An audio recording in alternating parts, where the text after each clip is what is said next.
85 feet of infinity pool, 130 original artworks, 12 bedrooms, 21 bathrooms, a $30 million car collection, and a decommissioned helicopter parked on the roof. This is 924 Bel Air Road, listed at $187 million. Not a typo, $187 million. At the time of its listing, it was the most expensive home in the United States. And once you see what's inside, you'll understand why. Welcome back. And if you're new here, buckle up. We tour the most extraordinary homes on the planet.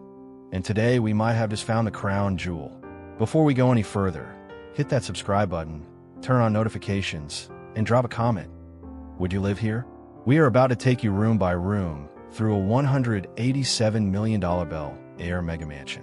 Let's go. The address is 924 Bel Air Road. The neighborhood? One of the most exclusive zip codes on Earth. A winding, gated world above the noise of Los Angeles where the homes don't just sit on hillsides. They own them. Developer Bruce Makowsky spent over 4 years designing and building this estate from the ground up. He bought this land from NFL legend Michael Strahan back in 2013. What he built on it defies every expectation of what a private residence can be. Look at the facade. Pale limestone and dark steel-framed glass. 4 cantilevered levels that step out over the canyon like a sculpture daring gravity to respond. The architecture reads as controlled from the outside. Every angle is deliberate. Every material choice is precise. And that precision, it is entirely deliberate. Because the moment you step through those front doors, all precision becomes excess. You walk through those doors and the first thing your brain does is fail. It simply cannot process what it's seeing. That is a 4-story floating staircase, suspended above an interior reflecting pool. The engineering alone would make most architects nervous. Makowsky calls it the spine of the house. I'd call it the single most dramatic entrance sequence I have ever seen in a private residence. And the art collection begins right here. 130 original artworks, curated personally by Makowsky from around the world, are woven into the DNA of this house. This is not a home with artwork in it. This is a gallery that happens to have bedrooms. At 38,000 square feet, this home is larger than most 5-star hotels. And walking through it, that comparison doesn't feel like hyperbole, it feels like an understatement. The living spaces in this home operate on a scale that rewires your sense of what large means. This is not a room where you sit. This is the room where you arrive. That view, a 270-degree sweep from the Pacific Ocean to the San Gabriel Mountains, does something interesting to the architecture. The walls stop being walls. The room stops having edges. Inside and outside dissolve into each other. And suddenly you understand that this entire building was designed as a frame.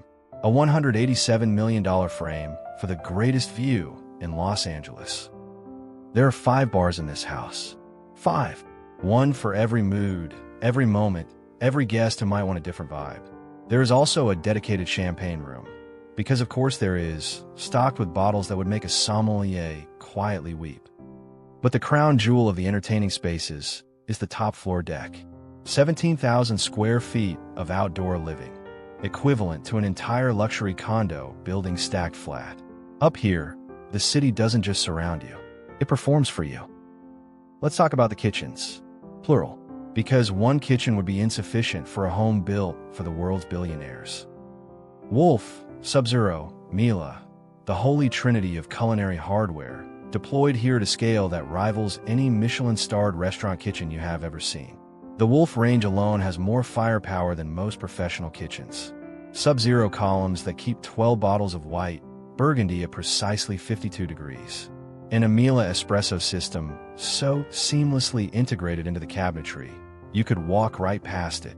The island is Calacatta marble, book-matched, hand-selected, the veining running in one unbroken sweep from one end to the other. It is a geological event repurposed as a kitchen counter. And it is magnificent. 3 kitchens in total. One for the private chef. One for catering when you're hosting 500 of your closest friends. And one because you're the kind of person who lists a home for $187 million and considers 3 kitchens perfectly reasonable. There is a moment in every truly exceptional home where you walk into the primary suite and realize that the rest of the house, every jaw-dropping thing you have already seen, was merely the introduction. This room doesn't whisper luxury. It breathes it. The bed faces floor-to-ceiling glass framed in dark steel, and beyond those windows, Los Angeles. Every single night here, you go to sleep with the greatest city in America laid out below you like a gift. The primary bathroom. Every surface, floor, wall, ceiling, is clad in book-matched travertine, the fossil veining running in perfect symmetry on either side of the room like a Rorschach test carved by nature. The soaking tub is a single block of Carrara marble, freestanding, sculptural, a piece of art that also holds water. The fixtures are Italian, the steam shower is the size of a small room, and the view from the tub is Los Angeles. This is not a bathroom. It is a sanctuary, and the closet is its own conversation. Double height, dark walnut millwork, with a jewelry island under lighting calibrated to the exact color temperature of a Cartier boutique. The shoe gallery runs the full length of one wall, backlit, individual lit, every pair on display like an exhibit. This is not somewhere you store clothes. This is somewhere you curate them. And now we go below, because what Makowsky built underground might be the most audacious part of this entire home. 40 seats, a James Bond-themed private cinema. Because if you're going to watch a movie at home, you're going to watch it in a room that could hold 40 of your friends, in deep burgundy leather that costs more per yard than most people's rent, with acoustic panels so precisely engineered that you could hear a whisper from the back row. And then there's this, the car gallery, 12 automobiles, each one on a polished plinth, each lit like a sculpture in the Louvre. $30 million worth of machines, a Bugatti Veyron, a Pagani Huayra, a 1936 Mercedes-Benz 540K that is older than most nations' constitutions. This isn't a garage. This is an automotive museum, private edition. Then there is a 4-lane bowling alley, designed by Louis Vuitton. The LV monogram on the lane surfaces, the ball returns, the upholstery. Standard bowling alleys were apparently not good enough.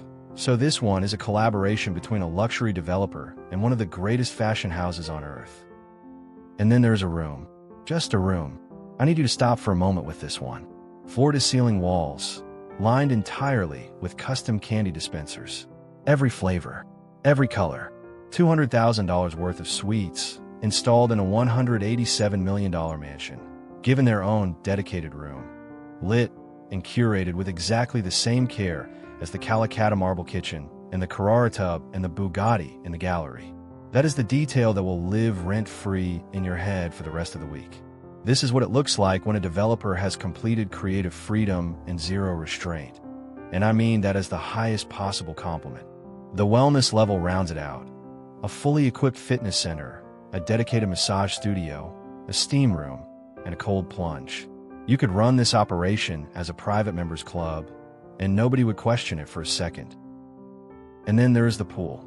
85 feet of infinity edge, stretching above Los Angeles like a private ocean in the sky. When you swim to the edge, the water disappears into the horizon, and the city and the sky and the water become one continuous, breathtaking thing. There's also a swim-up bar at the pool, naturally, so you need never leave the water to refresh. Because when you own a $187 million home, inconvenience is simply not a category that applies to you. On the roof, a decommissioned helicopter, the original aircraft from the 1980s television series Airwolf, and a Hobie Cat sailboat on the upper deck. This house has a sailboat, on a hillside, in a desert city. That is the energy of this entire property, distilled into a single image. The grounds, every inch of the 1.2-acre lot, are landscaped with the same obsessive precision as the interiors. This is not a garden. It is a designed experience, choreographed to perform differently at every hour of the day. Imagine this. You're in the pool. The sun is going down over the Pacific. You say, out loud, to nobody in particular, that you'd like dinner in an hour. And then, the house just moves. The kitchen lights come on 2 floors below. The outdoor dining terrace illuminates. The temperature on the entertainment deck adjusts 3 degrees. Music, whatever you asked for, begins flowing from speakers you cannot see. The fire features on the terrace ignite in sequence. Nobody pressed a button. Nobody moved. The house simply listened. Full voice control and automation across every zone. Security surveillance with perimeter monitoring. Climate, shading, audio, lighting, all of it unified, all of it responsive. And included in the price.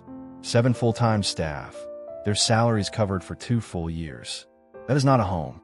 That is a life infrastructure system, priced accordingly. 38,000 square feet. 130 original artworks. A $30 million car collection.